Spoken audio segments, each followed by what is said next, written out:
Ladies and gentlemen, what's going on? Welcome to episode 188 of the It's Obvious podcast. I'm one of your hosts, Preston Pugh, and I am joined across the interwebs by my two best friends, Garrett Drake. Howdy, howdy, boys. And Jacob Alka. Good afternoon. I'm back. You're back. Welcome back. In some form. In some form, yes, but it's been 2 weeks, but I'm happy to be back. Sorry work got in the way last week when I should have been here, but alas, I'm here at last, and I'm ready to talk about things. And how are you guys doing? I'm well. How are you guys?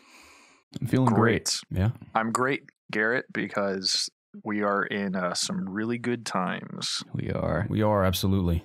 In the video game sense. Yes, so we are. Couldn't be happier in that aspect. Yep. Kingdom Hearts is coming out tomorrow. Oh my God, I can't believe it, that's dude. Why we're excited right now. We've waited so long, and we're finally being rewarded. We're finally going to see how this tale ends. I'm actually gonna pick it up. So hell yeah, dude. Yeah, I'm gonna do the same. Gonna see what the hubbub's about. Yeah. The reviews are pretty positive. That guy's, I imagine, has you excited, especially Jacob. Oh yeah, yeah. I think they're better than what you predicted, Garrett. Yeah, are they? What did I say it was going to be? Like 7, 8 around there. By the way, they their YouTube channel, Kingdom Hearts, uploaded like 5 videos today. That's like a archive of what's happened so far. Everyone should watch those. And they're like 5 minutes. I'm surprised each. there aren't 100 of those. Yeah, I was too. There are. Well, I can tell you one not to watch is the IGN Kingdom Hearts in 5 minutes. Yeah, that's not enough time. Don't want to put down another content creator, but it sucked really bad. You can clearly tell they sped up his audio, and it's almost incomprehensible of what he's actually saying at times. So you literally have to watch it. You have to slow the video down to really understand what he's saying. And even then, I have no clue what he's talking about. Like it's like putting a story that big and that complex into 5 minutes. It's just like every sentence he's saying, I like have questions about what he's even talking about. And the story itself is already extremely confusing in my opinion when they're like, all right, there's this Keyblade War, and then there's these 3 people, and then there's this dude, and then Mickey's here. I'm like, all right. So that's basically the story. Yeah. So I definitely will watch these videos you speak of too. They're actually like really good. They're very like they don't feel overwhelming, but they're very like compact, and they give you a lot of information in 5 minutes in each one. So so they do it better than IGN in 5 minutes. Yeah, they actually do. Okay, granted, this is all of it split up into multiple videos. So yeah, that's cool. Yeah, I need a refresher before I jump into 3 anyway. So while I was waiting for you to do the notes, now let me ask you this really quick, Jacob, since you might know: are there any worlds that have not been revealed yet? I don't think so. But like they've revealed all the Disney worlds, I think. Okay, so we're not going to be like our heads aren't going to explode when like Star Wars World comes out or something. No, I'm pretty sure Star Wars or Marvel are not in this game. Okay. I don't know for sure because obviously I haven't played it, but yeah. I mean, I wasn't obviously expecting that. I think something that big would have gotten leaked by now. Yeah, but I was just wondering if there was like some big surprise that I was listening to another podcast, and this girl that reviewed the game for them, she there's like surprise worlds, but they're not like Disney based. There's just like there's like a really crazy world apparently, and then there's like a really I don't want to say anything actually. So there's a lot of worlds, just they're not Disney. So okay. And there's a lot of surprises for fans, and apparently a lot of the loose ends, or not, I guess they're loose ends, but like all the stories and all the character arcs are like summed up well. And that's what a lot of fans were worried about. While we're on the subject, let me chime in with what Bubba Fett has to ask us. Oh. Not Boba Fett. Bubba Fett. Fun Bubba fact, Fett? my mom calls me Bubba. She's called me Bubba my whole life. Yeah. I can confirm that. 2 Bubbas. Me and Bubba are 2 Bubbas in a pod here. Bubba says, what worlds are you most looking forward to in Kingdom Hearts 3? Also, how would you introduce someone into the series? Don't tell them to watch the videos I just watched and then play 3. There we go. Yeah. That's the perfect way. I think I'm most looking forward to Toy Story and Big Hero 6. I want to be able to fly around with Air Max. Yeah. Baymax. Baymax, yeah. Yeah, Air Max would be a Nike shoe. Yeah, those are my 2 favorites. I think I'm looking forward to as well, because I thought San Francisco was a cool setting in the movie, and I just thought it looked like a fun world to explore. So that, and of course Toy Story for nostalgia's sake. But yeah, those are my 2 most anticipated worlds as well. What about you, Preston? Tangled, man, and Frozen. Yeah, I guess honestly, probably Toy Story and Frozen. I've never even seen Big Hero 6, so that's probably just gonna go completely over my head. All the references and stuff. Movie. You should check it out, man. It's a good one. So yeah, I've always heard that, just never got around to it. I've never seen Tangled either, so Tangled's good too. Yeah, it's pretty good. Oh, so I might be in the dark a little bit for a few of the worlds, but. I'm also excited for the Pirates of the Caribbean because there's going to be like ship battling, and it's supposed to be similar to Assassin's Creed. Oh, that's exactly what I want. I enjoyed the ship battling. Okay, at least in Black Flag, I did. I enjoyed it too. That's not terrible, but I told you after those legendary ships, man, I was fine with never doing that again. Yeah. So it's such a shame we didn't have a YouTube channel at the time because that was gold. I've never seen anything like that in my life. Don't you have that on your PS4? I used to, but I guess it deleted it. And that other glitch, remember when Preston was digging in a treasure chest and he turns around? I tried to find that one recently. That was the funniest thing. Flying across the ocean like 1,000 miles an hour.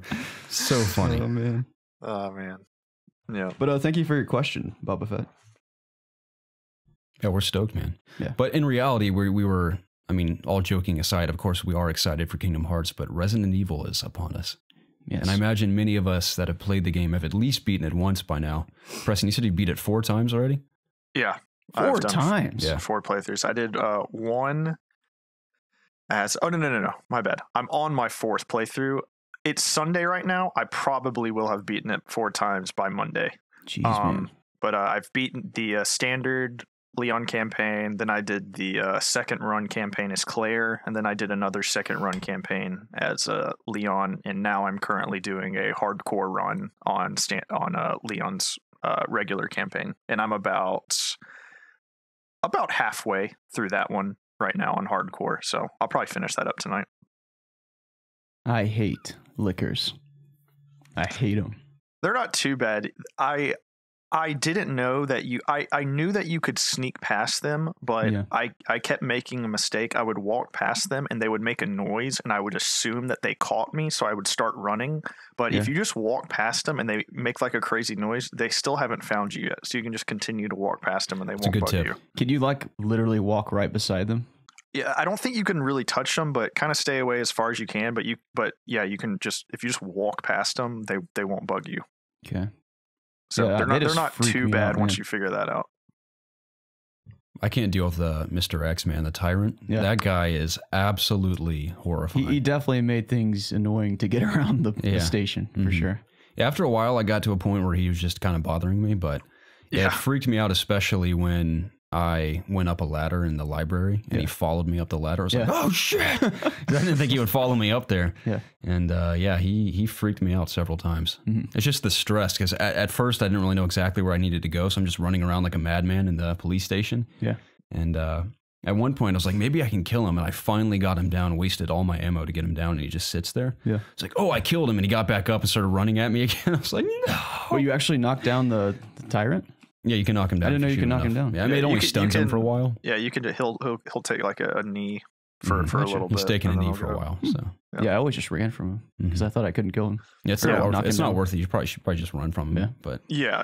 Unless you're like cornered and have like a flashbang or something. Even then, it's sometimes he has this animation where he like starts throwing haymakers wildly. Yeah. He can still clip you. So if you stun him for a little bit, you kind of need to hang back and watch to see what he's doing before you walk past him. But yeah, I completely agree. He scared the absolute piss out of me in my first playthrough. And until you like gamify him in the sense of if you're in an open area, you can kind of like lead him to a wall and just do like a big circle around him and he can't get you. Yeah. He becomes less scary. But hearing his footsteps, man, and you like don't really know where he's coming from or anything, that is extremely scary. There was this one moment, this isn't really a spoiler, it's just a part of the station, but yeah, you know the room where you put the red book into the statue's hand? Yeah. So I put that in and I heard footsteps, but it sounded like he was like above me or below me or something. So I walk out of that room using the items and I turn to my right, he's right there in front of me, and I like just scream like a little girl. Then he like just grabbed me and killed me instantly. But yeah, he is absolutely terrifying. Yeah, Dolph Lundgren, man, he's a real son of a bitch in that game.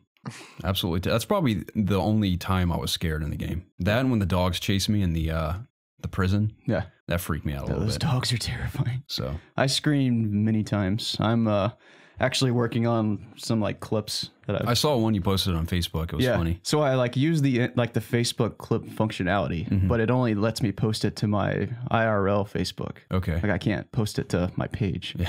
So I'm like IRL. having to download the videos off Facebook and make them myself. Okay. So that's what I'm going to be working on tonight. Nice. But yeah, it's the game was I screamed a lot for sure.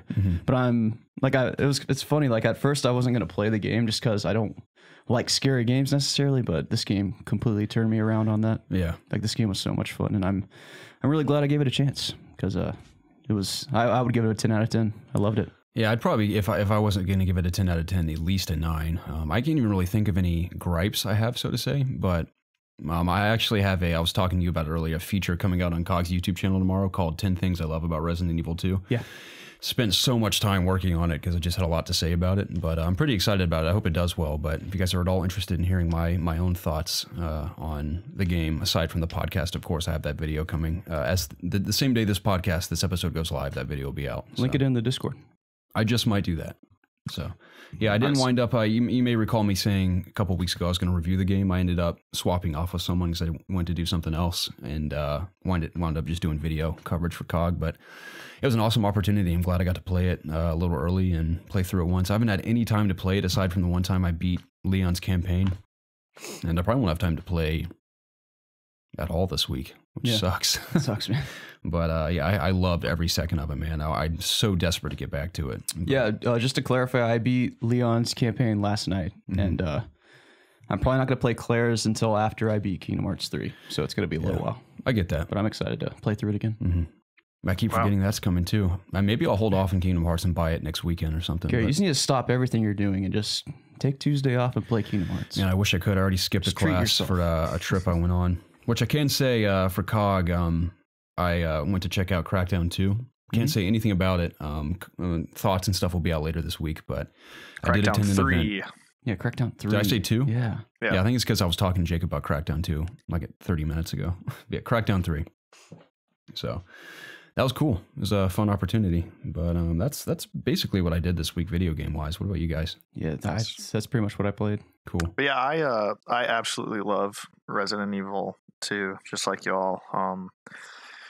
It's just as good as I hoped and wanted. My only complaint, and it's a pretty minimal complaint, are the second run scenarios in terms of how they fit in with the story. Pretty much with the second run is you're doing what either Claire or Leon is doing. Like you're following their path while the player that you played the first time through in like the main campaign, while they're doing what they're doing.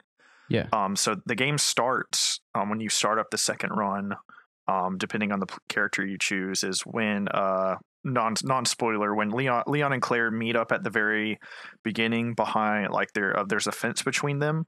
Yes. So when you are playing the second run, you're the character on the other side of the fence. Gotcha. Yeah. And it's fine. It's not a completely different game, but there are different solutions to puzzles. And if you're playing through Claire, you go through different areas. Like through Leon's campaign, you probably saw a door with a heart key on it that you never couldn't got. access it. Yeah, so that's only accessible through Claire, and Gotcha. Leon was only able to access the door with the clover key. Gotcha. Claire can't get that. So there are different things in the police station, different rooms, different pathways that you go through depending on if you're Leon or Claire, different weapons. In the second run as well, there's a weapon that's not even accessible in the first run. Like Claire has this revolver that she shoots like a cowboy, like she shoots from her hip and like pulls the hammer back. Yeah. And that's pretty cool. And Leon, Doesn't she have a grenade launcher that Leon never gets? Yeah, that replaces the shotgun that Leon has really? in I love the shot. the weapons locker. Yeah, no It's very shotgun. satisfying. Yeah. The grenade launcher has 2 types of rounds. There's flame rounds, which do a lot more damage, I think. They're kind of big explosions. And then there's like acid rounds, which kind of just do just a little less damage, I think. but she cannot get the lightning hawk either out of the stars room. Dude, did you say the lightning cock? No, Dude. Yeah, good one, dude. She gets a submachine gun. So that's pretty cool. So that's cool. The games feel different in terms of just like the weapons and how you're fighting and stuff. So there's that. But the thing is that, and I'm not going to give spoilers, is that for the most part, you fight the same bosses, minus the final boss. I think I'm getting that correct. Yeah, I think the final boss is different for each of them. Yeah, that makes sense. Here's how it doesn't make sense. And I'm going to be, I'm just, no spoilers. So within the first couple of hours is Leon or Claire, whoever you're playing through the first time, you fight this dude. Yeah. Well, in your second run, you fight that dude too, but you were supposed to be there after the person before you, if that makes sense. Yeah. So like, why are you fighting this person? Like, how does that make sense in the story? And that continues to happen throughout the game. Like, even one of the final boss fights happened, but you were supposed to be there like before the main person, and you fight this boss. So like there are things like that I'm like, this literally does not make sense in the story. Like, it doesn't make any sense. But I know that's pretty much that's a very small gripe, because at the end of the day it really doesn't matter. But it would have been cooler if they figured out ways around that, where you were constantly just fighting different bosses, or maybe you were kind of finishing up, like if Leon fought this boss and you think you killed him, you stumble upon his dead body and he comes back to life and you fight him like a different way. Like, I think that would have been cooler. But yeah, it's definitely worth going through the second run at least as Claire. Like, I did the second run as Claire and Leon, and I don't even know how I can explain this, but the second run through Leon it's like you're still doing the standard Leon stuff, but you're doing it differently because it's the second run. It's really hard to explain, but that was interesting playing through Leon's campaign again, but with these slight differences going on. It was interesting. What else? I've yet to play the 4th survivor mode. I unlocked that I think last night. I haven't dabbled in it yet. I believe you play as Hunk in that. What is that? It's when you play as that soldier that kind of goes through the sewers, right? Yeah, you go through the sewers and you have to make it back to the police station. So it's like a reverse of the game. And I think you have like a time limit, but you have to get a samples of the G virus out. So it's more of like a timed mini game. That's kind of cool. As opposed, that's not really revolving around story or anything. What else can I tell you? I'm happy to see, like, I unlocked a handgun with unlimited ammo because I got an S rank on my Leon B playthrough, which is purely dictated by time. Like, I beat the Leon B campaign in 2 hours and 30 minutes. So if you get under 3 hours, 2 hours and 30 minutes. Wow. Yeah. Once you know like all the solutions and stuff, it's really easy to fly through the game. Especially if you like write down the solutions to the puzzle, so you don't even have to like go find pieces of certain things. You already know the solution. You can just straight up just kind of do that. I did that a couple times. Yeah. So what was I saying? Oh yeah. So you unlock a handgun with unlimited ammo. Then you can unlock a knife that never runs out as well. However, if you stab it into somebody's head, you still have to go retrieve it. It's not like you hang on to it. That's what I thought it was going to be. That would pretty much make you like invincible.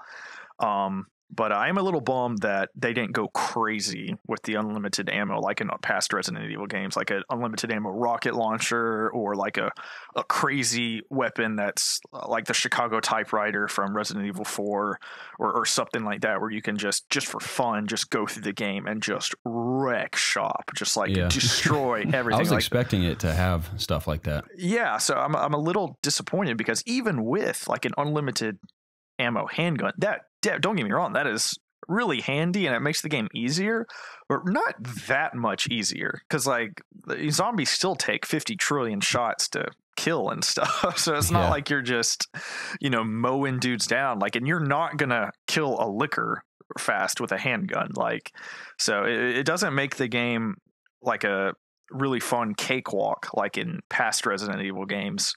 So that's a little disappointing. Hopefully they patch in something to make different playthroughs more fun in that aspect. Just kind of breezing through them. What else? I think that's pretty much it. But yeah, I absolutely loved it. I loved Ada. I thought she was super cool. I love kind of learning. Just I never originally played Resident Evil 2, so I have no clue how her and Leon originally met. So I thought that was just super cool seeing that for the first time. I think Claire's a really cool character. Her whole side, I didn't even talk about that. Her whole side of the story is awesome too. There's a whole new area that you go to. There's another character that you actually play as, and there's a whole nother kind of plot line going on. Like her motivation, like Leon's motivation is helping Ada like stop the virus, whereas Claire's motivation is helping out Sherry, kind of just helping her out. So there's two motivations going on, and which lead to different areas, different characters, etc. So that was really interesting and cool.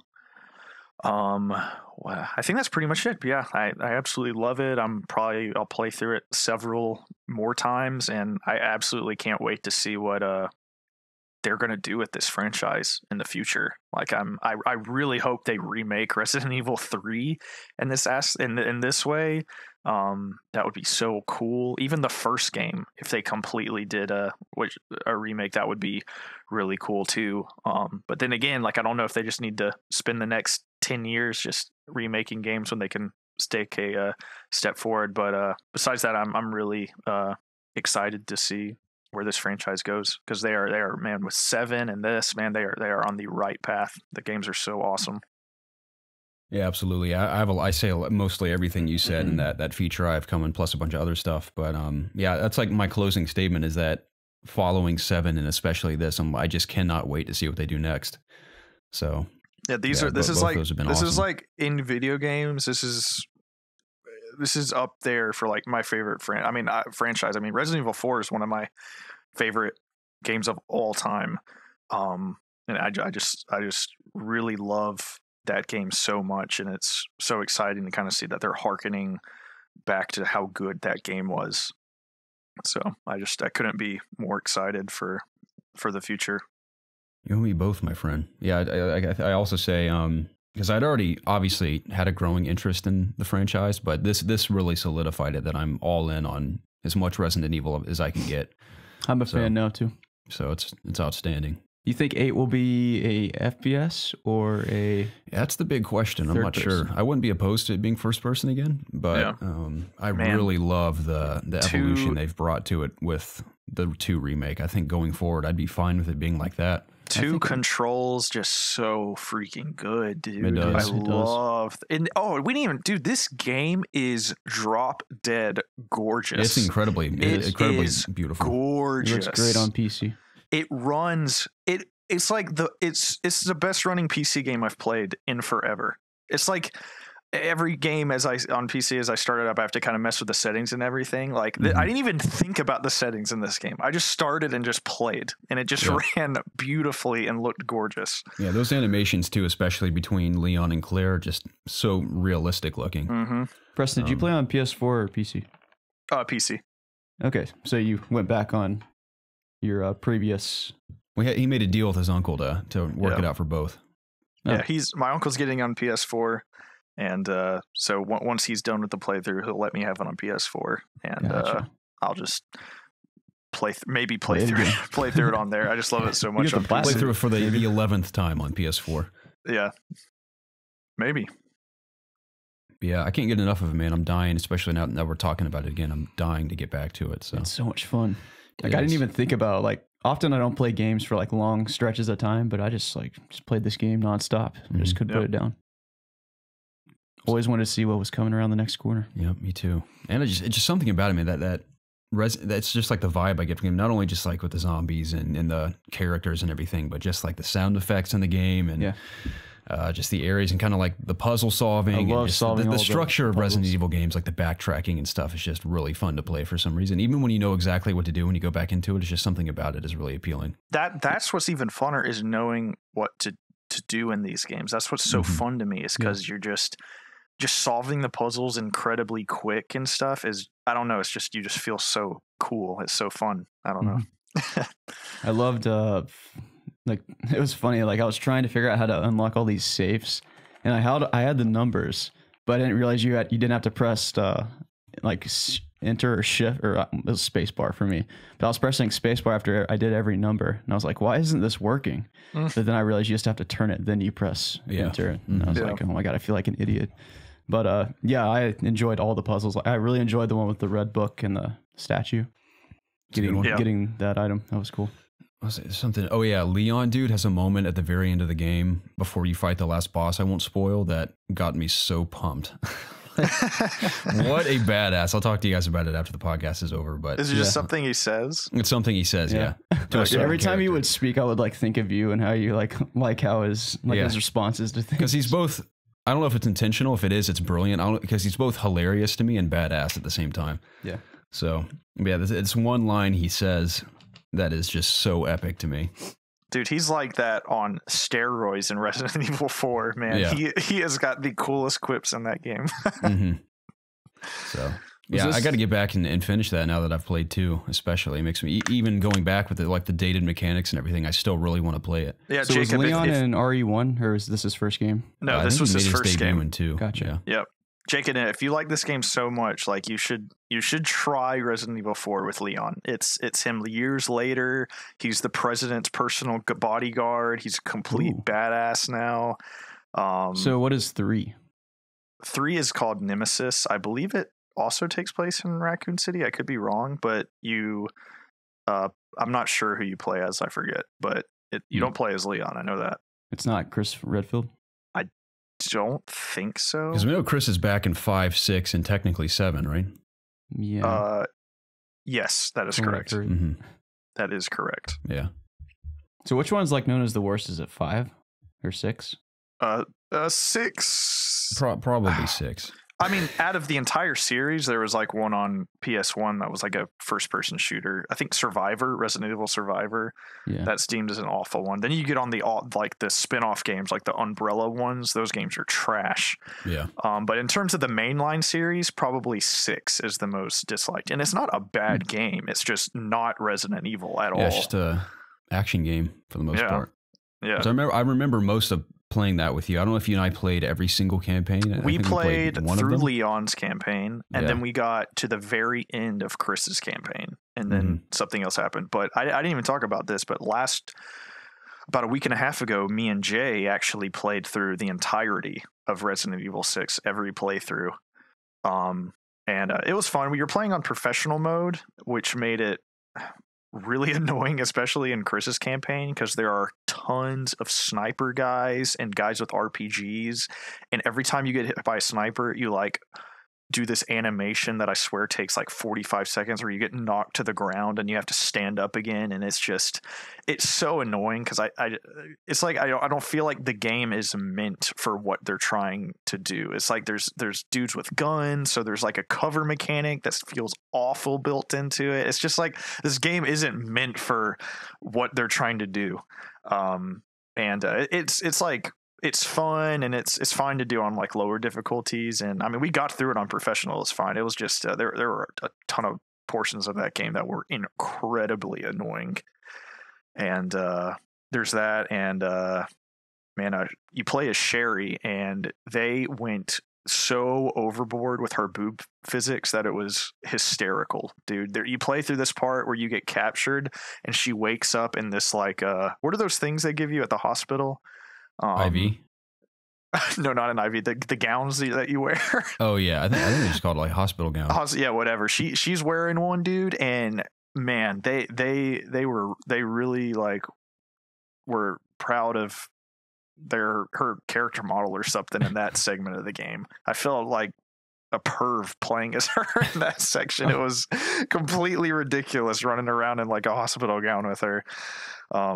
But anyways, back to the main point. Yeah, that's a god awful Resident Evil game, but a fine regular game. So that was probably that was the point of the series where they kind of had to reevaluate everything that was going on. So I'm glad they did too, man, because they've been killing it since then. Yeah, for sure. I'll be very interested to see how this game sold. Me too. It's weird because I swear, like, there was so much hype, and there's still hype, it seems like, everywhere I look on the internet, but videos don't seem to be getting that much traffic for some reason. I feel like a lot of people bought the game, and I don't think a lot of people maybe are necessarily people don't want to, watching like, yeah, I don't know. it. Yeah. I don't know. I've noticed like a lot of people streaming the game in particular, and that usually leads to a lot of sold copies.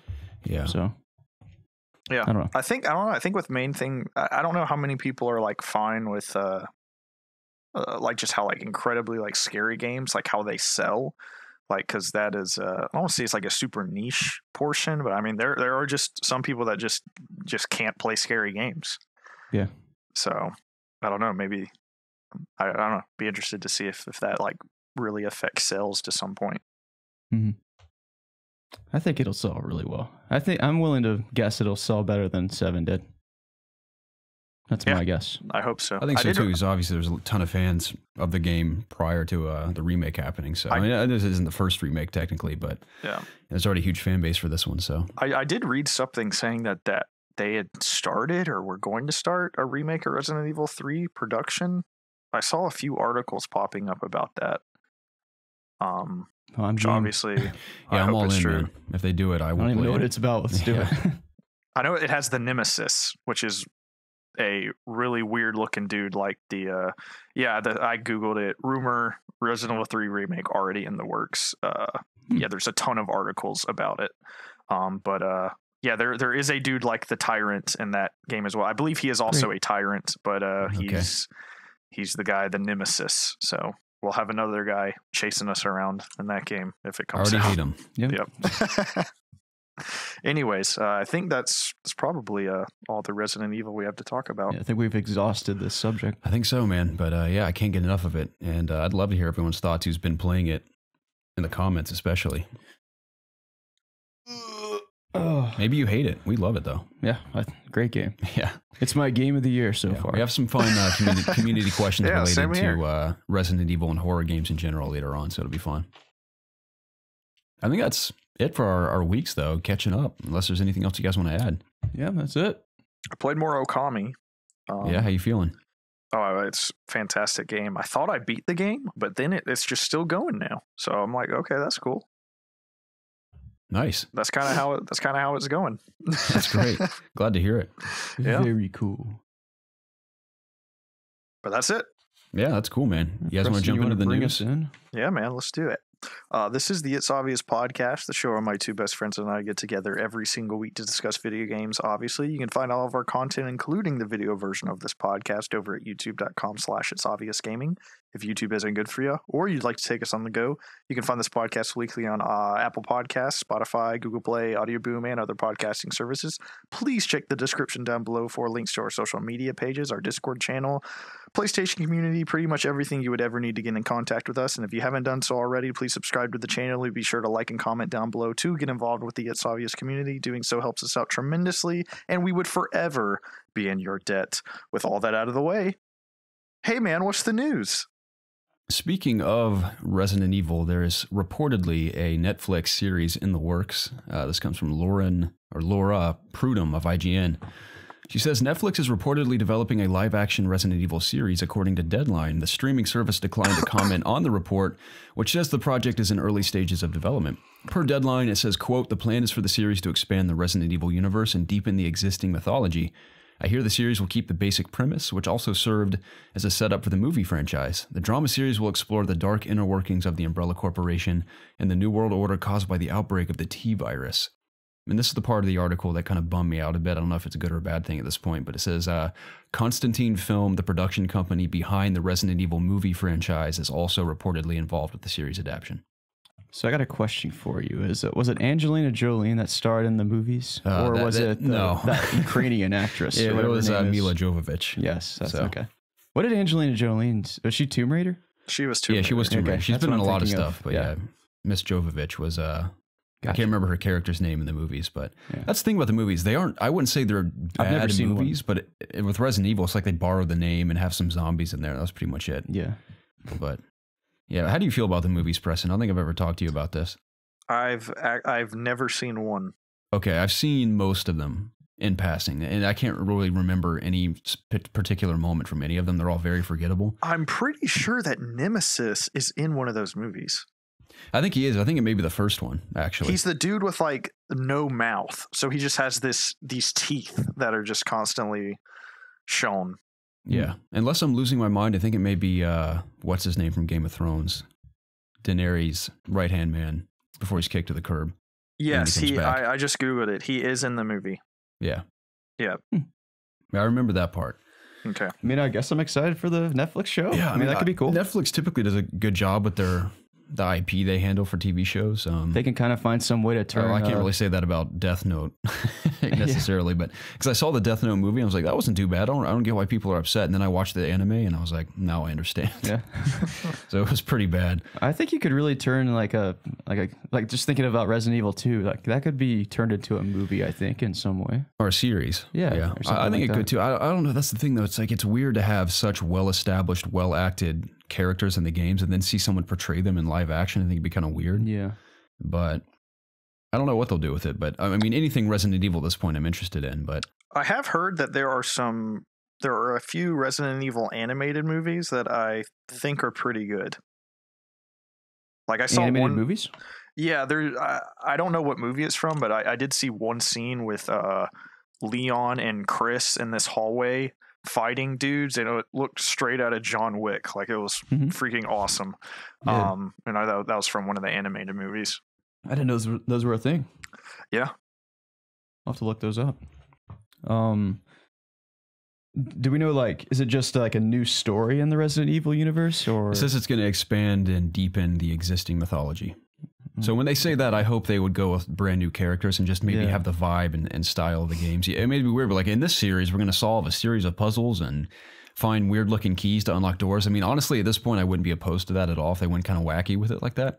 But I hope it's maybe an established character will have a cameo or be mentioned or something. Yeah. But I'd rather them do a new cast of characters in that existing mythology. I kind of realized this after playing like almost finishing 2.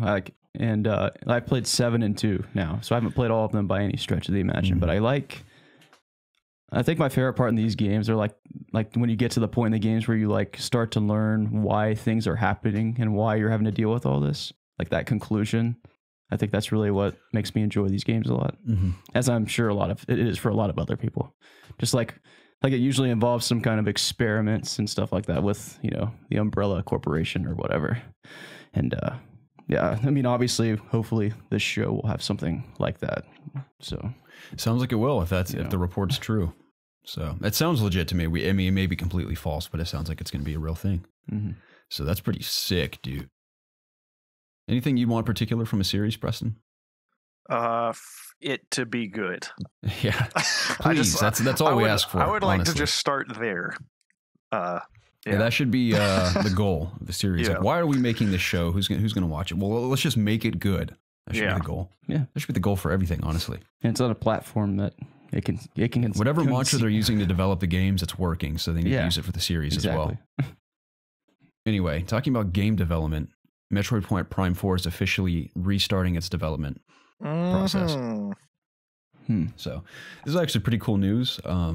I won't read the whole article. I think everyone's pretty aware of this by now, but long story short, the development was not coming along quite as planned with the studio that was handling it, and Nintendo has officially handed it off to the studio that developed the first 3 Metroid Prime games, along with the creative director from those as well. Yeah, it kind of makes you think, like, I know you're not done reading this, but like, why didn't they do that to begin with? Like, what were they trying to achieve? I mean, maybe, I mean, it says at the end,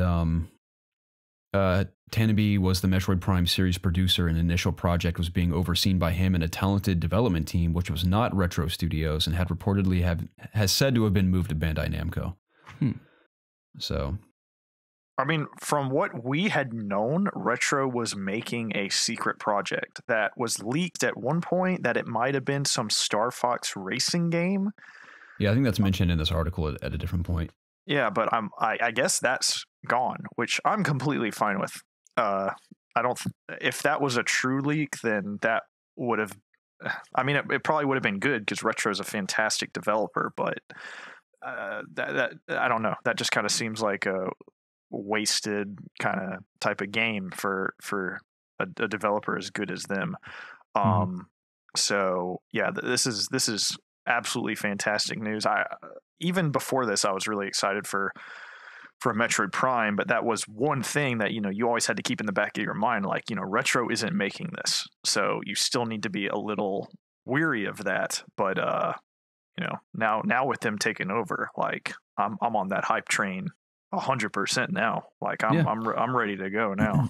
I guess it's good news. I mean, I've never finished a Metroid Prime game. I've played one or two of them for maybe a couple hours, but I'm definitely I think interested. this is perfect time. With this game is nowhere near coming out now, for them to drop a Metroid Prime trilogy for the Switch. Dude, give me that. That'd be great. Please give me that. That's a really good idea. Because I've never played a Metroid game either, so it's a series I've always wanted to jump into. Kind of sort of like Zelda.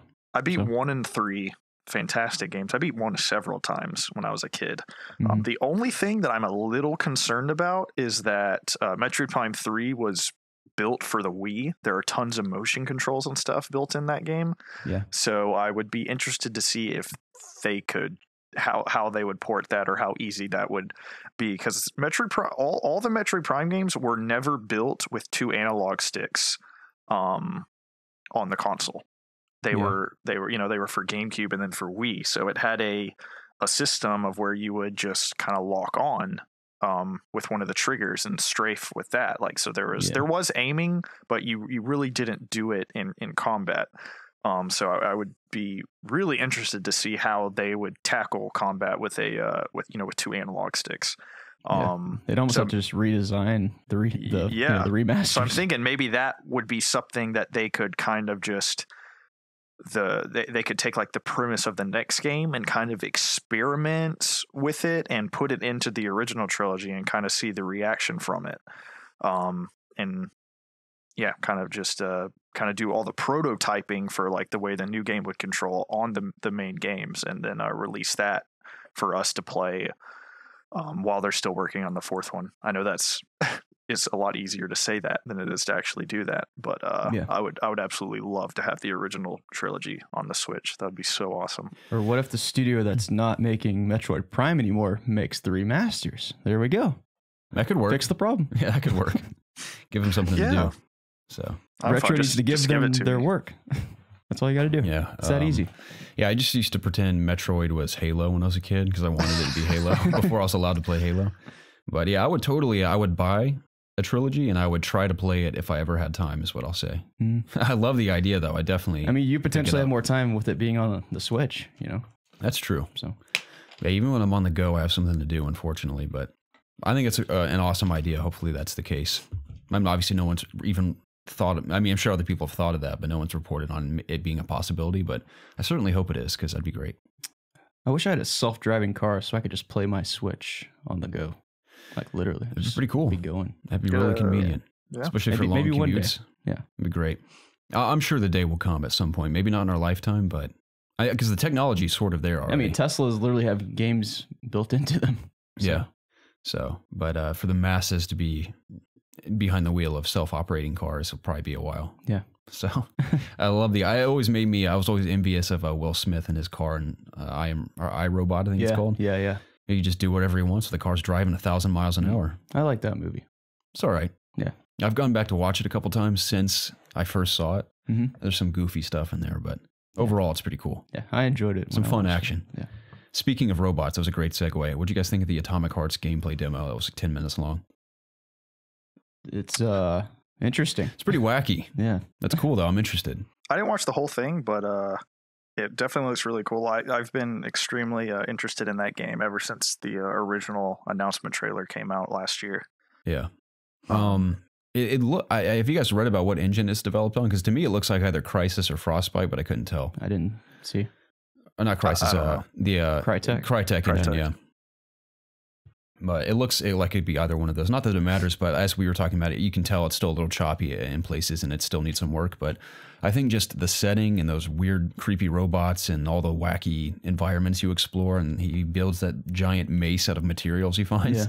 It's cool. Like, I don't know exactly what, I can't tell if it's linear or if there's kind of like Metro Exodus where there's open areas mixed with like linear pathways and everything. Sure.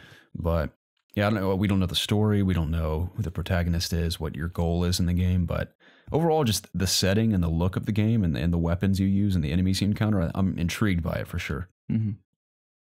So yeah, I kind of agree. I thought it had this little creepy vibe, kind of like a BioShock, which I kind of enjoyed. Yeah, that was the first game I thought of when we saw that announcement trailer. Was gave me BioShock vibes. So which I am not opposed to. I still need to play through the first BioShock.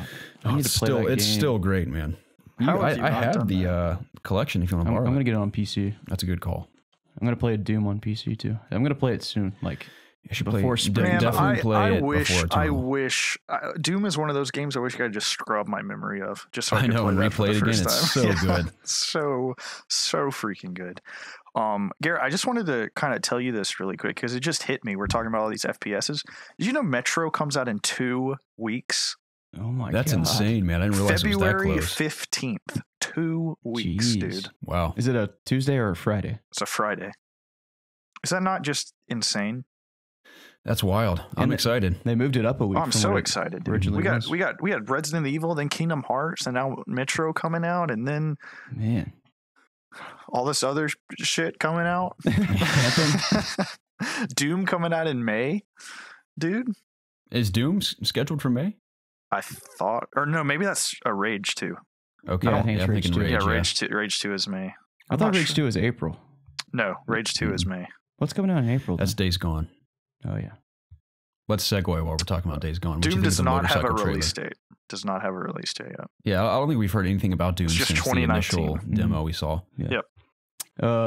Days Gone trailer. Thought it was okay. I'm talking about the motorcycle one now. Is this a new one? Yeah, I didn't see this. because there's the first one's like the world of Days Gone, Yeah. and this one was all about the motorcycle. didn't see Dude, this. this trailer was way better than the other one. Okay, Did you see it, Preston? I did not. I'm kind of on media blackout for Days Gone. It's probably a good idea. I think this is the last thing I need to see before the game comes out, because I watched it just out of curiosity because I really have not kept up with the development or announcements or news about the game other than just the delay. So I wanted to see a little more, and the motorcycle trailer I think definitely sold me. Like I was already going to play it, obviously, because I think it looks cool. We're PlayStation put fanboys, flames? dude. Of course. Yeah, exactly. I put Hashtag not flames fanboys, on my man. bike. That's all I need to know. Flames? Yes. Maybe. They talk about the way you can customize it and the way how you can run out of gas and end up having to scavenge for miles to find gas to fill up your tank again. I think that's pretty terrifying. cool. I think that's really awesome. So there's definitely some survival aspects in there, because I was under the impression that was sort of like Far Cry, where it's just an open world. You can go crazy and liberate camps and fight zombies and stuff, and just have pretty or just a good amount of materials. I can't even speak straight. I'm so out of it, Jacob. But it looks like there will be a lot of scarcity there with craftable items and ammo and gas and. Yeah. So going back to Resident Evil, that's why I enjoy. That's another reason why I enjoy Resident Evil So it's almost much, like a is that survival scarcity. horror open world game. Yeah. Open world action game. It looks pretty cool. Yeah. So that trailer definitely has me, I would say, genuinely pretty pumped for it now. So does it have any information on like customization of your bike and stuff? Yeah, it talks all about that in the video. Is there like a lot I think there? you change engines and the wheels and the handlebars and all kinds of stuff. Okay. So it's almost like it's another character. And I think In a lot of ways, actually yeah. gone on I would record saying describe. that. I would compare it to like your magnum opus from Mad Max. Gotcha. You can customize your car there. Cool. So it looks pretty cool, man. I recommend if you need that extra little boost to be like, okay, I definitely want to play this. I recommend that second I trailer. need to watch that because I'm still not completely sold on that game. It's pretty cool. I'll check it out. Mm-hmm. Again, I mean, setting, enemies you're fighting aren't all that fresh, but I think the survival aspects in the open world with the bike especially have me pretty intrigued.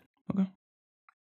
I'm actually more high on I'm not like terribly excited, but I'm definitely going to pick it up. But I'm actually pretty intrigued by the freakers. I think that they're interesting. That if they are living, and I believe things I've read say that they actually have to like drink water and eat. So you can find them around watering holes or eating and stuff like that. I think that's just kind of cool. I hope that is a gameplay mechanic as well, kind of in terms of like feeding them maybe. So you mean like they eat human flesh? Like yeah, a zombie drop does? like some meat of like a deer or something. They all devour it and you can see past them. Yeah. And like that Okay. might have been announced already, like I said, but I haven't looked into anything, really recently. So, but yeah, I hope it's cool. I hope the story's interesting. Me I too. hope That's that going to be. I just like the really characters.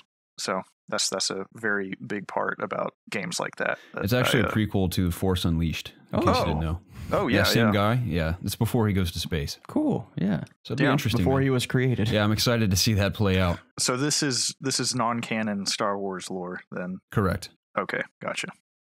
Very cool. For that reason alone, I'm pretty pumped. So what planet is this in the Star Wars universe? Well, that's the big surprise, man. We don't know yet. Oh, I hope they keep that under wraps too. I got to play now. Yeah. So keep that in mind when the release date's approaching. That this is in fact a Star Wars prequel. Okay, I'll remember that. You guys, Preston, you mentioned I think prior to the podcast beginning that you played the Anthem VIP demo. I did. I'd love to hear your thoughts. Yes, I don't think me or Garrett played. I can give you very vague thoughts. I played for maybe 2 hours. I had a lot of issues with loading. Yeah, a lot of people did. Yeah, it's like the game would just not load. When it worked loading, the loading was fairly quick. So I knew that if it was like over 2 or 3 minutes, that it was just effed and I had to exit out of the game and restart it. Yeah. I played Let me ask you this before you just interrupt you real quick. What javelins did you try out? Only the one that I started out with. I did not play enough to unlock another one. Oh, I really want to hear about the magic guy, the elemental guy. I did not place him. I might hop in later tonight and kind of unlock another one just to kind of see what they play like. But honestly, I don't really have a drive to to go play it, honestly, especially with Resident. If Resident Evil wasn't out, then I probably would try and play it more. But that's probably one of the main things that's keeping me away from it. I probably would have played it this weekend had it not been for RE2. Yeah. I know that it's also going to be available next weekend as well. Mm-hmm. And I think it's free next weekend too. Yeah, I thought I read that. I don't even know how I got into it. I got an email from NVIDIA saying like, "Hey, play the demo." I was like, "Okay, cool." Are you part of their subscription program? Yes, I am. So well, there you go. Thank you, sir. You solved the mystery. But anywho, yeah, it's I don't know. I really don't know. It didn't run very good. It had god awful motion blur, and even if you turn it off, it's still there. Like, it is horrendous motion blur. I've heard that. Awful, dude. It's like every time you move the screen, it's like somebody just smeared Vaseline just across your screen. It's awful. I've heard that there's a lot of shakiness too. Like, it just shakes a lot when you shoot guns and stuff. Like, it just there's too much going on almost. I don't know. That really didn't stand out to me, but I did see somebody on I forgot what forum I was looking on, said that if you turn your post-processing to low, that it pretty much eliminates the motion blur. So I did that, and that helped a ton. Okay. So I kind of got over that issue, but it's not, after playing like Resident Evil with me staying at like 130, 40 frames for the most part, like the entire time, and then jumping into this, and it's just like varying from like 110 to like 80 to 9, like just kind of all over the place. Even in the main central area, that was a little annoying that I couldn't even run around the main area with like a steady frame rate. So hopefully that's fixed in the actual full release. But I really didn't care about the story too much, the characters or whatever. So I was just kind of just rushing to actually play the game. So the gameplay's fine. All the missions I did were essentially the exact same. I just fly around and shoot stuff, and then you have this little radar that pops up at the top of your screen, and you kind of follow it to find the quest objective, and then you just hold F on it, and sometimes like a ring comes up and you have to protect the ring, and then other times you're just getting another thing to fly to another area and do the exact same thing there. The flying feels tighter. Remember how we're going to talk about the alpha. I think that's over. The alpha, the flying controls were a little wonky with the mouse. Yeah, that was my biggest complaint. Yeah, it feels a ton tighter. So I think they fixed that. So there's that. There was this one puzzle in a one mission where there were like these 3 dials, and you had to set them to a specific setting, and it was clear as day which ones to put them to, because for one of them the answer was in the area that you were at. So I was trying to switch the dials to that, but two other guys playing with me did not realize that. So they were like switching him to other things. So I had to plug in my mic, and I was not nice to them. I was like, stop touching the dials. Like, y'all are messing it up. And then I unplugged my mic again, and they just stood there. So I solved it. And then we continued on. So that was kind of interesting that one quest had like a puzzle, but for the most part, it was just fly here, shoot these things, fly here, shoot this thing, fight this boss, blah, blah, blah, blah. So yeah, that's pretty much it. The customization is pretty cool. I made my guy have like digital camo, and I was all red. I actually swapped out some more weapons. I had a sniper rifle and a light machine gun. It looks like the leveling system is you have your overall level, but it looks like there's also like a light level type of thing, which depending on your gear that you have raises that level. How original. Yeah, because I was like hovering over different weapons and stuff, and it was like this one raises this level by 2 points and stuff. So there's that. I know you can like dismantle your gear and stuff. I didn't do anything, but I'm assuming it gives you like materials and stuff. But you can buy different skins and stuff, which in the VIP demo, they gave you a bunch of gold coins that you could use. So I bought like that, like I said, a different material that looked like cloth for one of the layers of my dude. But there's a ton of customization. Like you can change the color of your lining, your undersuit, the type of metal on your exosuit, the little crevices of your exosuit. So you can really get into like the nitty gritty of what your javelin looks like. So that's really cool. And they look really cool.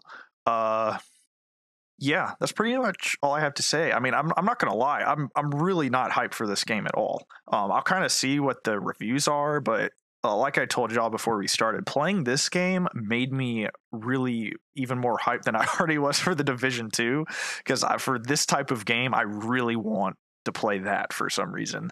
I'm like, yeah. What do you think it is about Division 2? I think it's honestly like just the gameplay of that, like the cover based combat is just really fun. Like this is just it's cool, but you're just flying everywhere and just like choo choo choo, like dashing and stuff. And I'm kind of in the mood to just kind of take cover and shoot stuff right now. Sure, for some reason. Shoot 90 clips of my M16 into that fat guy over there. Yeah, that's kind of what I'm kind of in the mood for that right now. That's always been weird about Division for me, is just these humanoid.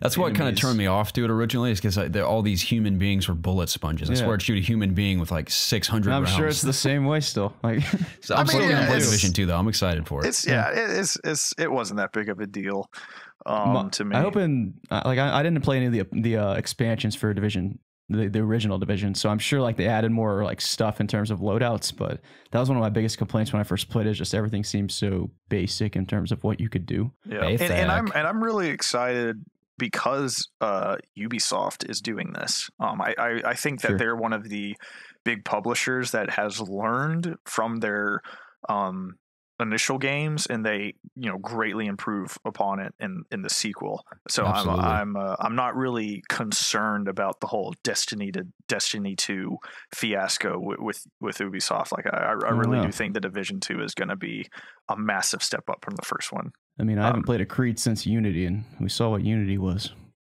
Yeah, I mean, everyone raves about Origins and Odyssey are fantastic. Mm-hmm. Yeah, I know. I'm just I've played the same amount of time of both. I played about 10 hours of Odyssey, and I played about 20 of Origins. I just don't have the time to put in hundreds of hours. Yeah, it's hard for me too, man. Origins, what I played, though, Origins I really wasn't that bad. I mean, Origins is freaking huge. Like, and I got all the achievements on Steam for it, so I played it a ton. But there were still like cities I hadn't even been to. Odyssey is like that game on steroids. That Odyssey is like mind-numbingly big. It's ridiculous how massive that game is. I'm like 80 hours into it, and I still feel overwhelmed with how much stuff I have to do. It's ridiculous. Mm-hmm. That's really like massive. Yeah, if people are looking for content to warrant that $60, that one's more than worth it, I'd say. Oh yeah, if there were any game that was truly worth $60, that is up there. That is like massive bang for your buck. And if you're getting like one game that you just have to keep you occupied, like the new Assassin's Creed games are definitely something you should look into for sure. I heard someone make this point, but it's almost as if they made this game knowing like they weren't going to have an Assassin's Creed the next year, so they're like they put just a ton of stuff in it just to keep you like tidy or keep you playing it longer. I don't know. Just an idea. I know They did a good job with it. they're- I haven't heard many complaints whatsoever about Odyssey. The DLC, a lot of people were Way complaining. that is like the story that forces you to marry whoever. But I think they're changing it. I think that was they're an updating article. Yeah. Yeah, but gameplay wise, people seem to be loving it. Oh yeah. Oh yeah. Did you guys both play Alexio? Right? You didn't play Cassandra. Correct. Yes, I'm Alexios. I just We had to give Alexio Alexios. some love because everyone was raving about Cassandra, but not Alexios. Dude, I don't get the Cassandra. People say her voice acting's incredible. I don't understand. All I can think of when I think of Cassandra is, "Hello, let's go to my ship and be in my crew." That's what I hear when I think of Cassandra. Alexios and Cassandra's voice acting is trash, in my opinion. I mean, they're ultimately just a vessel for you to fill and make choices. Yeah, Have sex with everyone you come in contact with. It's funny. I denied everyone I encountered with Alexios. Really? I don't know why. I just denied. I've only everyone. had sex with one person, and it was Come actually. on. I think I talked about it like the week that Assassin's Creed came up. It was that one side quest on this random island with this lady in charge of this rebellion, and I thought she was really cool, and so I had a relationship with her, and it bummed me out because I think she like left or something. Oh yeah, something happened at the end of the relationship where it was kind of awkward, so nothing ever really progressed past that point, which kind of bummed me out a little bit. But yeah, that was like the only person I did anything with. Guys, this is a game. You should explore all your sexual desires. No. just run loose. Just go. It doesn't happen in real life. I got to do it all in the game. That's My why Witcher 3 Alexios is is a great. classy guy. He's not just sleeping That's what with I thought anything. about Alexios. I'm like, I'm not just going to sleep with everyone I encounter. You got to put yourselves in ancient Greece and just do what they did, because that's what they did. They just slept around, man. Do what the Romans do, is what Yes. they say. Well, if you want to sleep with people, you have plenty of opportunities in that game. That's what I've Like heard. it is literally every character is like, want me to suck your dick? Like after every side quest. Oh, I guess. Yes, please. Look out for that bear. It'll eat you alive. And Spartan kick bears off cliffs. Yeah? That's one of the best parts of the game. Is the Spartan kick. You upgrade it all the way. It's the funniest thing you could ever imagine. Oh, the I've best seen is some when you're hilarious stuff. doing like clearing out a place in stealth, and there's just like one of the main guards at the top of this tower, like 80 feet in the air, and you just Spartan kick him like across the map into the ocean. It's so funny. It's amazing. I think the funniest gif I've actually seen from the game is when someone tries to dive into the ocean off their boat, but they dive into the plank of the other ship. So funny. But I wanted to say just two quick things about Anthem before we move on. This isn't fair to say, but for some reason, even with access to the VIP demo, I haven't had time anyway, but I still don't even feel like if I did have time, I'd even want to play it. I don't know why. Just even what I see in the game and what people have been talking about is not interest me at all. So I don't know why. That's why ultimately I'm going to wait for reviews. But based on what you've said, Preston, and what I've seen, it just nothing has blown my mind yet. I would be interested to play with somebody. It may be different if we play with a buddy. Yeah. How long does the VIP demo last? Is it only this weekend? I think it ends this weekend, but it starts up again next weekend. There's a Okay. free demo next weekend. Okay. Yeah. And maybe I'll jump in then and finally have my own 2 cents to add. Well, make sure you play Kingdom Hearts 3, Garrett. That's priority, remember. I will say one thing that was nice about BioWare is the fact that they had openly addressed working out the issue of the connection problems. And according to them, it was not due to server capacity or some other unspecified issue they encountered, and they had been working on it. But I was going to say there's sort of a trend this week of just transparency between development studios and their fan bases, or just the public in general, like with Metroid and Anthem, and even what we're about to talk about with Skybound, asking fans of The Walking Dead what they'd like to see next with the Walking Dead property from Telltale. Mm-hmm. And which is funny because they all said either a 5th season, or for some reason there were many people saying we want a Walking Dead game that's like Red Dead Redemption, which is basically what we're getting with Days Gone in a way. I mean, obviously not that highly detailed and technically impressive, but that or even State of Decay. So I think that's a bad idea. Really quick, this has nothing to do with what you're just talking about, but I watched, I forgot who it was, a streamer play through the end of Red Dead Redemption, and I almost cried, I think. Why? Because the end of that not before the epilogue, the end of that game is just a masterpiece. Are you talking about the end of the epilogue or before the epilogue? Before the epilogue? Oh yeah, dude. absolutely. You're talking about RDR2, right? Yes, Not the first one. dude. That with the music and everything, holy crap, dude. That is 10 Well out of said. 10, just masterpiece levels of just whatever the hell, like cinema, whatever that is just insane. I forgot how freaking good that part is. Holy crap. It is very good. So good. But anyway, sorry. I know you said Red Dead, and that made me remember I watched that the other night. Yeah, that is a fantastic game, to say the least. Yeah. Doesn't even make me want to go play at all. Whenever I go back into it, I just immediately turn it off. Dude, it's like my time with Arthur, I was like, that was just, it's like I don't want to treat that game as a game, because like that it was very much is an experience in a lot of ways. Yeah, exactly. So yeah, my Arthur story's done. I tried to replay again and play as a bad guy, and I just couldn't do it. I mean, I'll jump in and like shoot some stuff for fun every now and then, I guess, but as far as just playing through the story again, I don't think I can do it. I got on there to test my Elgato with my software. How was it?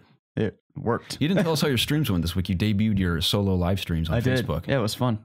I actually had pretty good turnout. Cool. It's been constant conversation.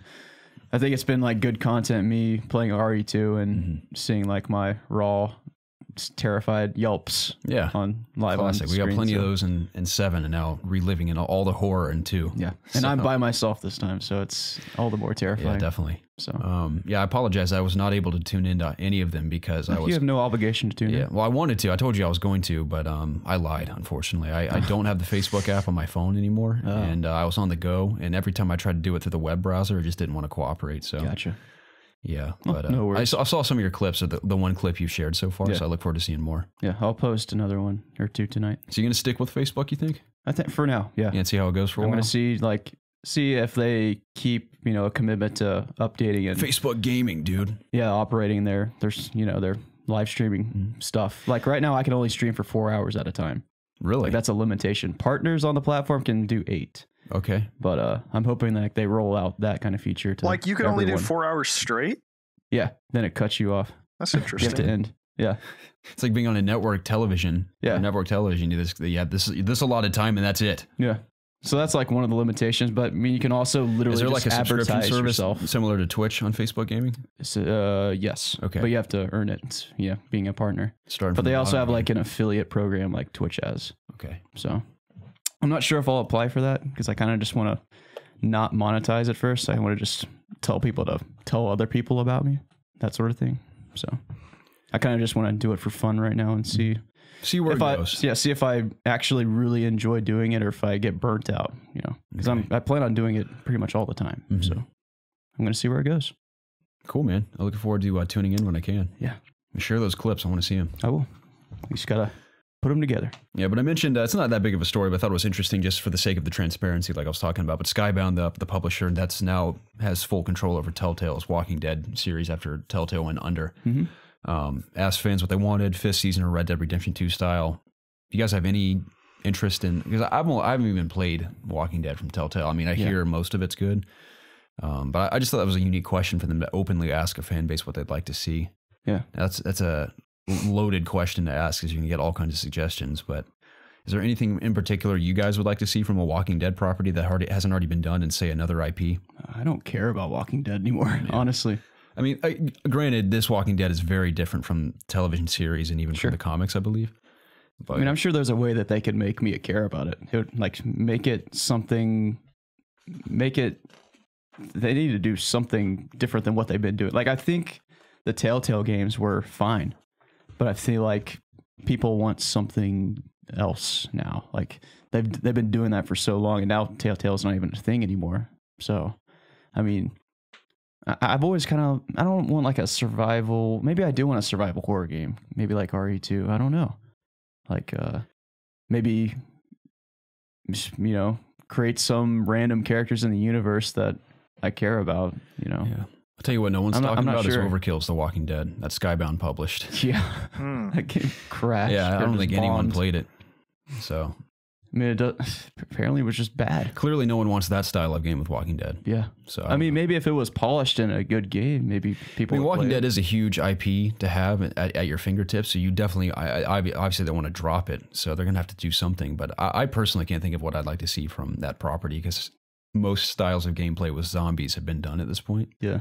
We're about to get another one that's technically zombies in a way with Days Gone. And what's that Xbox exclusive? State of Decay. Yeah, I mean, which also we've wasn't seen received. that kind of zombie gameplay. I don't know if that necessarily works for this. I mean, I kind of feel like that fits the theme of the TV show in a way. Like they're surviving day to day. Yeah, there were elements of that style in Overkill's The Walking Dead too. I mean, it wasn't open world by any means, but the idea of collecting materials in a certain space and then bringing it back to your base and building it up and everything. Maybe you would use the comics to craft like an interesting story for a game. I don't know. I don't know enough about this, just anything about Walking Dead to really either. Like pitch a good idea, unfortunately. Yeah, I ultimately brought up that, or included that story to just see how you guys feel about the transparency between BioWare, Skybound, and also Retro with or Nintendo in general with the all the coverage of their games and the development process or any issues they're having. I think that's awesome. I hope it's a trend that sticks the landing, and people, and not people, but studios and publishers tend to do that more often than they have been in the past. Yeah, I mean, I think it's important to remember that like developers have the right to create what they want to create, and it's not necessarily like their job to like, it's not like they have to listen to what people want from their games. But I think it's also like cool that companies are, you know, taking fan like, you know, criticisms and, you know, praises to heart, and they're actually like making changes if they actually believe that the fans are right. So I think like it goes both ways. Like as a gamer, I just want like companies to, like, as you were saying, be transparent and just be honest with like, if they don't want to do what we want them to do, then give us a good reason why. I think that's... Yeah, totally. And just no one likes being left in the dark anyway. So just being in the know of what's going on with games that, especially games that people are highly anticipating, is nice. Sure. So, and if we don't like what they want to do, then you don't have to play their game. It's that simple. Go play something you do like. I just like the openness. I hope it continues. Sure. It's cool. Any thoughts on that, Preston, before we jump into community questions? We got some beefy ones today. No. Okay. I was hoping you have some killer idea for Walking Dead, but I guess not. For me, no, I don't care about Walking Dead. It would have to just be like this is just a really good game in general for me to be even interested. Yeah, at this point, Walking Dead's just a name. You can really attach it to anything, Resident Evil is all I need with zombies. Yeah, I agree, man. That's feel me, man? I totally feel you. I feel you real good. So we're about to jump into community questions. I want to say a shout out to everyone who sent us questions this week. I was blown away at how much support we had with the submission of questions across Discord and email and a couple other places. So please keep those coming whenever you feel any sort of topic pop into your mind that you want to hear us discuss. We are all in, and we will always do it. Jake and I have decided we are going to do an Ask IOG this week. You can count on it. We're going to get together. What night are we doing? Tuesday? I don't know. Preston, can you get together one night? We talked about Wednesday. Yeah, depending on the night. Okay. Could you do Wednesday night? Probably. Okay. We would all. It wouldn't be super late. It'd probably be around like 7 o'clock. Yeah. Okay. I'll let you know. It's like after we eat, maybe. Yeah.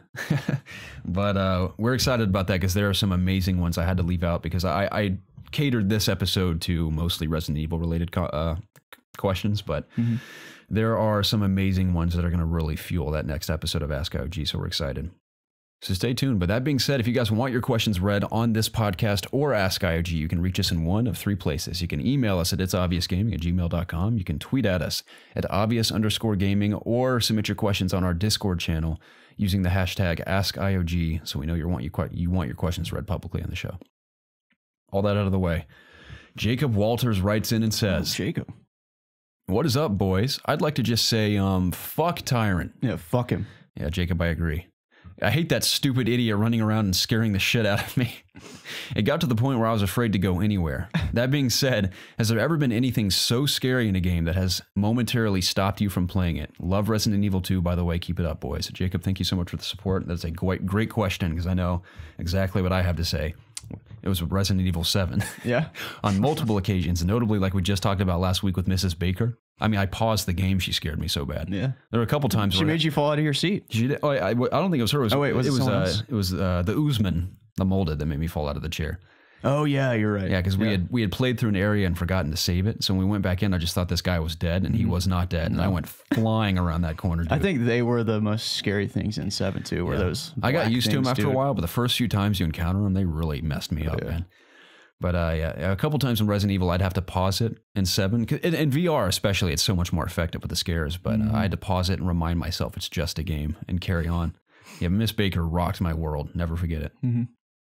That's. I mean, there was a couple moments in Dead Space that stumped me. I think the one moment that's burned into my mind forever from Dead Space was not one of those creepy crawly guys, corpses with the tentacles and sharp arms popping up from the ground. It was never any jump scares that got me too badly, but the one moment I'll never forget is when I came around a corner of a dark corridor, and there's this long empty hallway, and at the end of the hallway is just this door, and there's a light coming from in the door, like from the side, and it's made out the silhouette of this figure, this creepy looking figure just standing in the doorway. So I pause, and this guy's like pretty far away, but I can see him. Yeah. So I stand there and just stare at him. I swear I stood there for 20 seconds just waiting to see what happened. And I realized I'm going to have to go over to this guy. But before I did that, he just turns and walks out of the frame of the door and just goes somewhere in the room that I have to go into. I'll never forget that. Yeah. So that was a moment I was stumped for sure out of fear. Stifled by fear, I will say. Gotcha. What about you guys? I don't think there has been one that stopped me from playing a game. Even in 2? Just even momentarily? No. Oh, I mean... No. Okay. I always just kept pushing on. I mean, I would wait for the tyrant to walk by, you know, like I would wait for him to go away. Yeah, like I never just like, man, I don't want to, like, I never just like put the controller, or my keyboard and mouse down. I was like, I can't play anymore. Like I don't want to move on. Yeah. I have a funny bit dedicated to Tyrant and the feature I talked about earlier. It's pretty funny. Yeah. Because it's exactly how I felt while facing him for the first time. Yeah, I honestly can't think of one. And maybe like I took pauses when we were playing 7. I was like, Garrett, do we have to do this? You know, something like that. But I don't know. Like I say, I'm scared, but I'm not like terrified. Like I can get through a scary game, I guess. The only game that really like effed me up in the sense of I could only play it in little chunks was Silent Hill Homecoming. And the thing is like that game probably isn't even that scary, but just the age that I played it and my deep like fear of the Silent Hill series, which was instilled in me when I was a child and I witnessed Silent Hill 2 when I definitely shouldn't have. That just the vibe of Silent Hill stuff just gives me the freaking chills. So going through that game, I could not press through in large chunks. I just had to slowly get through it, and I ultimately never beat it. Garrett, do you even remember playing through that game with me? You came over. Which one? Homecoming. You came over one weekend, and I borrowed my uncle's copy of that game, and I think we tried. I remember exactly what the box art looks like, and I do remember you playing it for a bit while I was there. Yeah, just I know that's not. It's not considered a good game, and I know I've heard people like say it's like not even scary or whatever. But to me, just my what's the word I'm looking for? My memories of that game are just of it just being terrifying and me just pooping my pants the entire time playing it. So that's pretty much that's the only game that's made me feel that way. I'd love to see Silent Hill remade in the fashion of Resident Evil 2. I know it's different developers and everything, but I think it'd be cool to see a remake of the Silent Hill. Konami, they don't give a shiz about it. I don't think they do at all. Because actual game developer or publisher would be looking at Resident Evil's success and being like, hey, maybe we should try this. With also well-regarded horror franchise. Yeah, I mean, I guess they technically tried to do it with Kojima. Which, dude, talking about taking a break, PT. Yeah, I had to take a break from PT. Yeah, I'm glad you brought that up. Scared the absolute poo out of me. I didn't even start the game. I downloaded it. That was recently too. I looked down the hallway and I didn't even move. I just turned it off. I was like, nope. No. Can y'all? I think I've already talked about this before on here, but can you even imagine what that full game would have been? In terms of just scary. I think about that often whenever I remember PT exists. There's no way I would play it. No way. Yeah, that might have been a little bit too much for me, if I'm going to be honest. That woman was so terrifying. She was. Oh. And just the conversations on the phone receiver and everything, like the voicemails on the phone and everything. Sure. Dude, that dude saying, just talking and then turn around. Like, oh my, I'm gonna just crap everywhere. Yeah. Woo. It's a good one. Anyways. Yeah, Jacob, thank you for your question. That was a fun one, man. Josh writes in and says, Josh Scriber, hey guys, hope you all have been fantastic. I'm curious, how do you guys play games that are based on inventory management, such as RE2? More specifically, how do you govern limited inventory slots? For as long as I can remember, I will hoard healing items from start to the extent that I can be in red or critical health with a healing item in my inventory and still won't heal. Rather suffer to the point of incurring death. Rather suffer to the point of incurring death than suck it up and heal. Why? Because I'm stupid. I think it's because I like the idea of having a bunch of healing at all times. At least in RE2, I heal as soon as I get damaged. So there's that. Yeah, I pretty much, if I'm in danger, I heal in RE2. I didn't really hoard anything, actually. I used a lot of ammo. I blew through my stuff pretty quickly. I tried to hold on to like the boards, but then I realized that I wasn't using them and I should probably just use them because I'm just hoarding these. Yeah. There's a couple spots where those are pretty effective. Yeah. Yeah, I didn't really hoard anything in RE2, I don't think. Yeah, it's funny about ammo because there's plenty of areas you can temporarily skip around enemies and not kill them, but I was so satisfied by the way it feels to fire weapons in the game and the way it looks when you kill the enemies that I wanted to shoot them anyway. Oh yeah, it felt so good that it made me feel like I was good at aiming in the game. Yeah, there were a couple moments though where I was completely empty on all my weapons and just had to run around.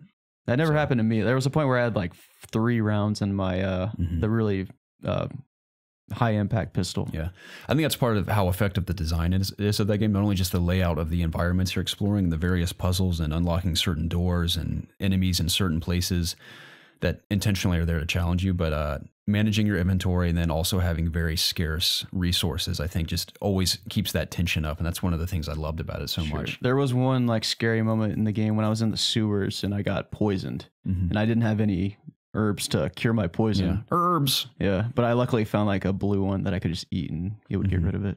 Eat some blue leaves. Yeah, but I was dying of poison. I had no healing either. Like I was just screwed. It's a tough situation to be in. I'm glad you made it out. Yeah, I think I've only been poisoned one time. It was by those big guys in the sewer like that got the me. mutated rats or whatever they are, dude. But yeah, I think they look delicious, man. Yeah. Yeah. Anything from you, Preston, about inventory management and stuff? Oh no! Any tactics you employ? I'm also guilty of that as well. I'm a massive healing hoarder. Like I will sometimes I'd rather die and be like, I'll just restart this checkpoint and do this part better, so I don't have to use a healing item. And then I beat the game and I have like 30 first aid sprays. So I definitely did that my first playthrough, but once I realized like there's plenty of healing items throughout this game, I started using them more. Sure. Kyle was talking to me while I was streaming. He's playing on hardcore, and apparently you just get a lot less ammo and stuff like that. So, like I was finding stuff in my playthrough that he wasn't, and we were both playing Leon. So, yeah, I'm not sure. The only difference I've seen in hardcore so far is I'm pretty sure the zombies take more shots, but I'm kind of just don't they deal more damage too? Yeah, like they do. Take, I'm just trying. Yeah, I'm just trying to not. I haven't really. I died one time to a liquor. I think that sucks, especially if there's more than one. Yeah. I think it was when it was the first time you meet one. I died to him on accident. Dude, there was one time where I like outran the tyrant and then 3 liquors in one room. I don't know how I got out of it, but yeah, it was terrifying. But so far, the scariest moment. Hardcore doesn't feel too different. But again, I'm like, I just got past the first boss, so sure. And I've played the game a ton already, so I guess it's less drastic than the first time, like firing the game up and being on hardcore, and just kind of being thrown into the fire from the very beginning.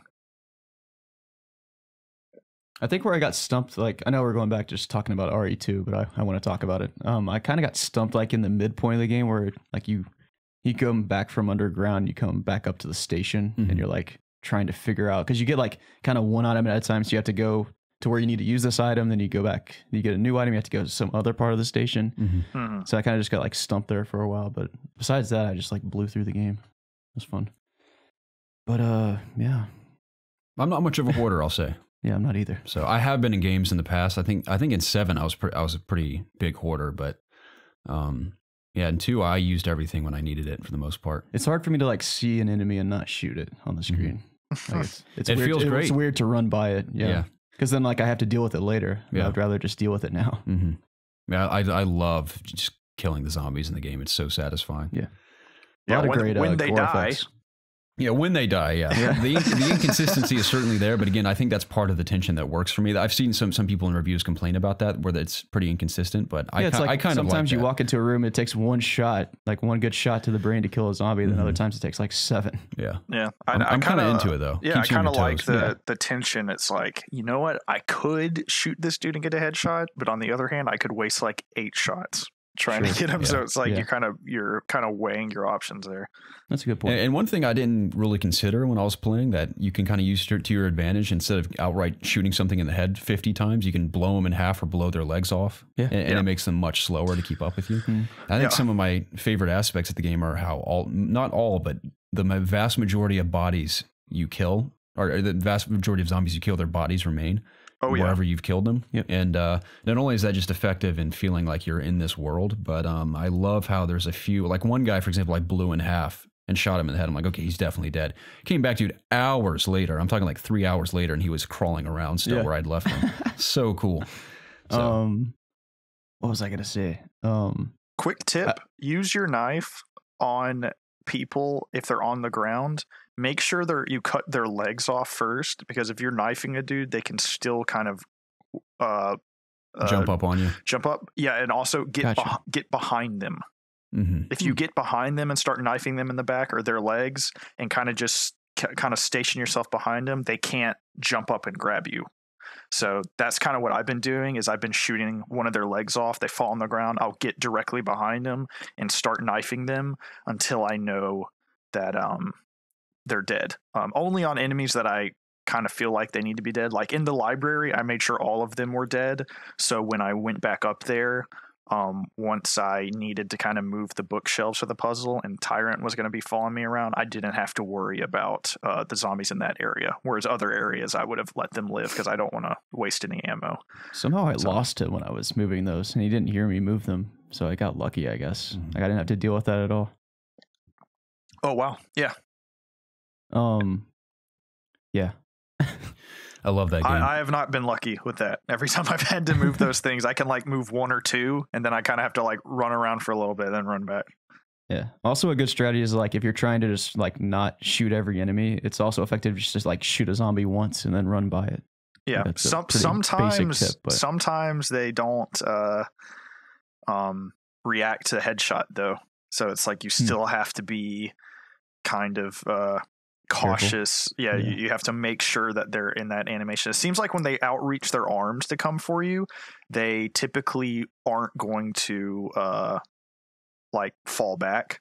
So yeah, unless you have a shotgun. Just a pistol shot ain't gonna do it. So be careful with that. Amen, brother. Amen. Aaron Cantu writes in and says, "All right, campers, gather around. Since we'll all be playing Resident Evil when this airs, it's time for some spooky stories. I'll start us off. When I was a freshman in high school, I was living with my uncle in his mansion. Long story short, he was recently divorced and lonely, so my family moved in with him. One really late night, me and my brother were in the kitchen making some Lipton tea, LOL. But as he's stirring it ferociously, I'm exploring around the dark lobby and come to a stop when across the lobby in a bar made of mostly mirrors, I see my reflection, and standing behind me, a tall guy dressed in a modern black suit with a red face, looking down at me, breathing heavily. He looked a lot like the Insidious guy. I froze in place, and after what felt like an eternity, I ran upstairs, leaving my brother to die. Way later, I told my siblings about this encounter, and my sister immediately opens up about seeing the exact same guy following my brother outside while he was taking Christmas lights down from the bushes. So basically, I'm never going back to his house, LOL. If anyone else has a spooky story for the campfire, let's hear it. And that's pretty creepy, man. I have plenty. I'll just do one since I've told these before in the podcast, and it was a while ago, so a Halloween episode a couple years ago, but this is not a personal story. I have some personal ones, but I think this one's pretty scary. This girl I went on a mission trip with to the Philippines, I believe, has a friend this happened to when they were little girls. And I believed her because I got really close with this girl on the trip and got to know her really well, so I had no reason not to believe her. But so the story goes, her friend lived with her mom as a single mother. They lived in a small little house, and the girl, I think she was 5 at the time, would always hang out with her imaginary friend.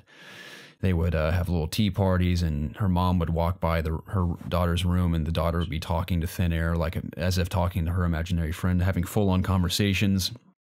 And the mom didn't really think anything of it. She just played along. She's like, my daughter just has an imaginary friend. Whatever, kids do that sometimes. And it got to a point, too, where the little girl would make room in her bed for this imaginary friend. And her mom would be like, why are you on the far side of the bed? And she'd be like, oh, so-and-so, whatever she called her friend, is spending the night or something. And mom would be like, okay. So she's played along with this for about a year. And this girl's birthday comes up, and it's her birthday, and her mom's out. She and the daughter are out on the front porch, and the mom's has this ladder up against this post on the house on the front porch to go up and hang a banner across the front of their porch. So she's already hung one side, and she's going up to hang the second side of the ladder, and she hangs it.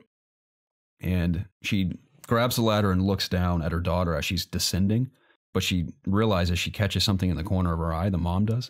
So she looks up to the corner where she was just standing, where her hands were hanging the banner, and she just hears her daughter behind her go, I think she called her imaginary friend like Bethany or something. She goes, yeah, Mom, that's Bethany. How fucked up is that? That's funny. It's pretty scary, man. Yeah. I thought it was really spooky when she told it to me too, but just the idea of like, oh, my daughter's imaginary friend, and then all of a sudden you're descending a ladder and you see something in the corner of your eye and you look and there's nothing there, and just your daughter's like, that's Bethany, Mom. Do you believe in supernatural stuff? I do. I think demons exist and everything, so it's that kind of stuff's horrifying to me. Yeah. So, I mean, I don't live in fear, obviously, because I have Christ in my life, but that stuff is spooky to me. Like the first Paranormal Activity messed with me, man. That was that was terrifying when I first saw hate that movie. So I think the first, actually, I'd go as far as to say the first 3 are really solid. Everything else after that sucks, but I only like the first one. Yeah, I like the second one a lot, and the third one especially. How tied everything together was pretty cool. There were some truly horrifying moments in the third one, I thought. Like the part where he's having like a tea party with his it's technically his stepdaughter, I guess. They have the tea party, and she says that the demon's pissed that he's talking to her about it and everything. That just creeps me out, man. Mm-hmm. It's like, he doesn't like what you're saying right now. You should probably leave. Freaked me out.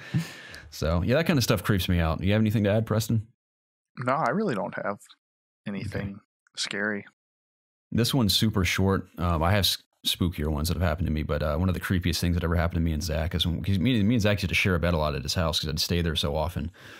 And there was one night where he and I were basically dead asleep, and it was like 3 a.m. And also his dog slept with us too. And all of a sudden his dog just jolted up on the foot of the bed and started barking ferociously at his open closet door. It was pitch black in the room, and the dog was focused only on the closet door, barking like viciously, like when a dog gets like really upset, like hair standing up in the back of its neck and everything. It just barked there for like good 30 seconds, then it stopped. It's like, what the hell was that? And we were horrified of his closet after that. Yeah.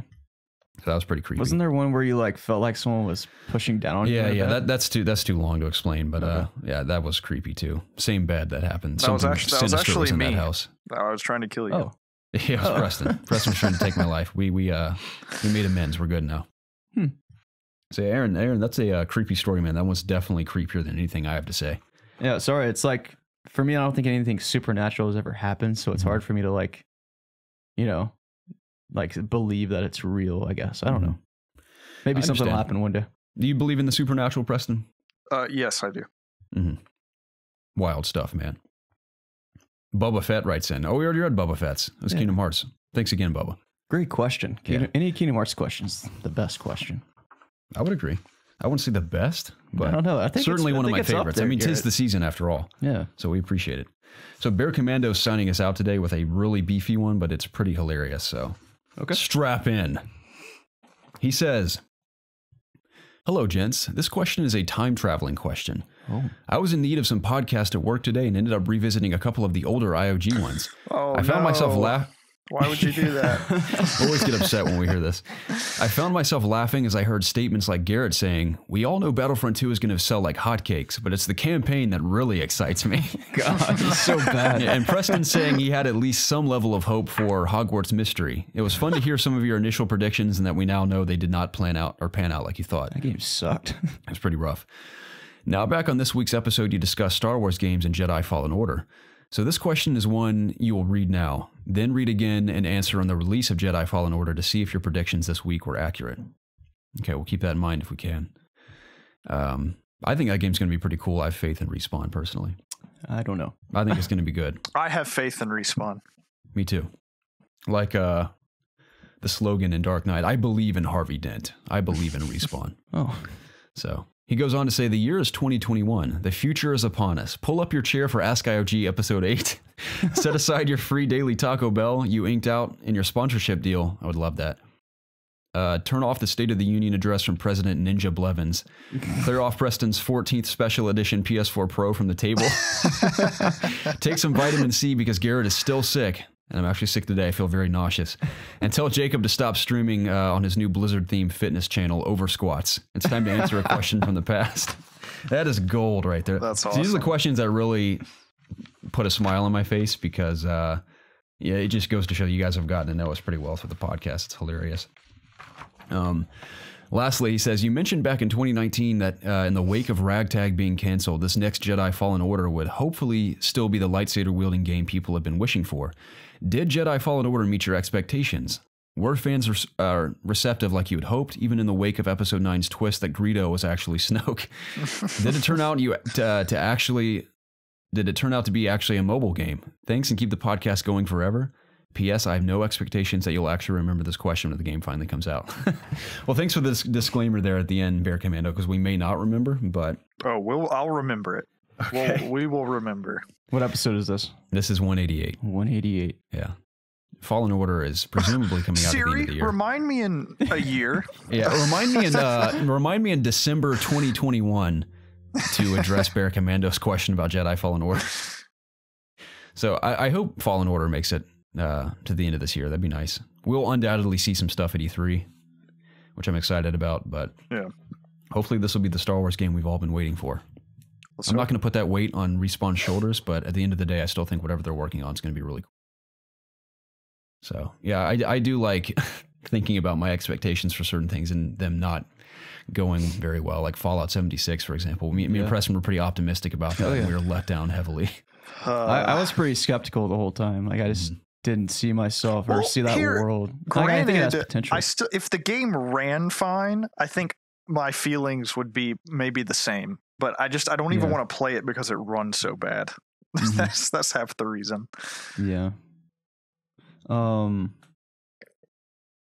we're like talking about what we think Jedi Fallen Order is going to be, basically. No, he just wants us to keep in mind to answer this when we come back. So right now I'm excited for it. It's Star Wars, it's Respawn, so those two things combined sound great to me. What do you guys think the game's going to be? Like, it's going to be multiplayer in some way because that's what EA wants right now. I think they'd be foolish to not just have a purely lightsaber-focused Star Wars game. I'm talking just like badass combat, and give us some dismemberment, please. There's dismemberment in the movies. Put it in the games, I beg you. I know there's a little bit in Force Unleashed, I think, and I know those Jedi Outcast games you could mod to have dismemberment, but I think that's so important for a lightsaber. It's always annoyed me when games don't have that.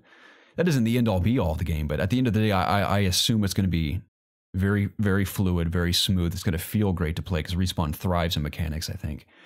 And given just the property of Star Wars and applying their expertise to a game that I assume you're wielding lightsabers in based on that little snippet we saw back in the day. I'm just trying to like sit here and imagine like what is this game even going to be? Like what is it going to be like are people going to be shooting each other? Like is this going to be like it's called Jedi Fallen Order. They said it takes place between Revenge of the Sith and New Hope. Yeah. And Jedi's being hunted down. So that alone intrigues me. I've always been fascinated by the break between Revenge of the Sith and New Hope and everything that happened in between there. Is there going to be some kind of shared world? Like, I don't know what kind of game this is going to be. I have no idea. Like, I'm not saying you can sit here and tell me. I would hope they could just make a kick-ass linear lightsaber combat game. Yeah. That'd be fine with me. Like just that? Yeah, like story-focused with just like really badass lightsaber mechanics.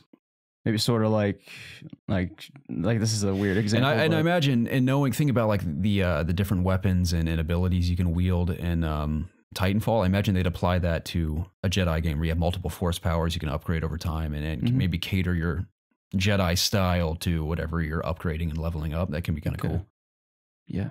I need those RPG elements, dude. It's 2019. You need RPG elements in every game. I want to go find my lightsaber crystal. Make that be how we start the game. Now, that's one of my favorite moments from Old Republic, the MMO, was Zach finding our crystals and crafting our first lightsabers. Yeah. I'll never forget it, man. Good Make us times. be like the son or daughter of like Snoke.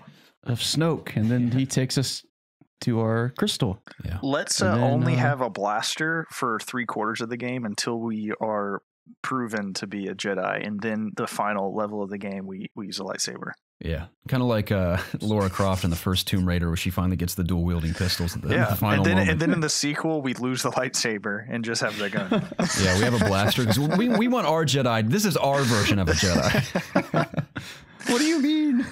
I remember Classic. when I got Jedi Outcast 2, I think, or something for GameCube, and I loaded up the campaign, and you have to play like through several levels of the blaster. I was like, "What the hell is this? Like, give me the damn lightsaber!" It's terrible. Yeah. Anyway, that was Bear Commando's big finale. Those were great. Look forward to Ask IOG later this week. We are going to do one, and I'm so excited. You guys have given us some amazing questions to answer. It's going to be a ton of fun. Yeah. And before I forget, I wanted to say one more time, if you guys are willing, please continue filling in those, or sending in those iTunes reviews. Not iTunes. I'm so out of it, dude. My mind is just on a different planet. I'm sorry. Apple Podcast reviews and subscriptions and ratings, if you're down to do that for us. We'd greatly appreciate it. Yeah. Those help us out a lot. And Totally. let me actually check on them.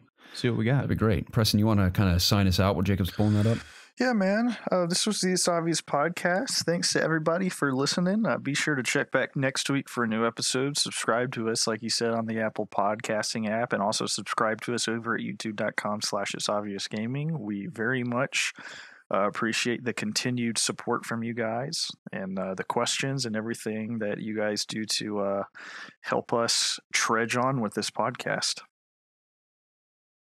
I second the notion. How's it looking over there, Jacob?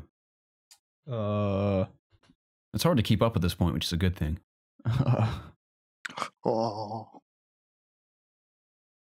What are you looking at? They're not in order. Okay. What's our I think total we tried number? to do this last Are time. we over 100? We still have 98. Oh, man, didn't we're get any so new ones. close. If we can get 2 more and hit 100, that'd be amazing. we need 2 reviews. It's so easy. You can do it in like 5 seconds. Yeah. Maybe I should just make some fake accounts and Yeah, write just some do that. reviews. If everybody were to make a fake account that subscribed to us, we'd double that, because that's Yeah. how it works. That's how it works. Yeah. That would be great. Yeah, that's your homework assignment, everyone. And also leave us your thoughts on any topics we discussed. Absolutely. Oh, and follow me on social media. That's your third assignment. Yeah. Don't forget, that's the most important part of the podcast is following Jacob. Jalka27. For sure. That's the one. All right, very easy to guys. remember. Well, we've appreciated again y'all listening to us, and we'll see y'all next week. Later. Talking about Bye. Kingdom Hearts 3. Yeah. Woo! Great. Come on, guys. Get pumped. Gorsh. Gorsh. Gonna hear that plenty. Looking forward to it. All right, bye. See ya. Bye.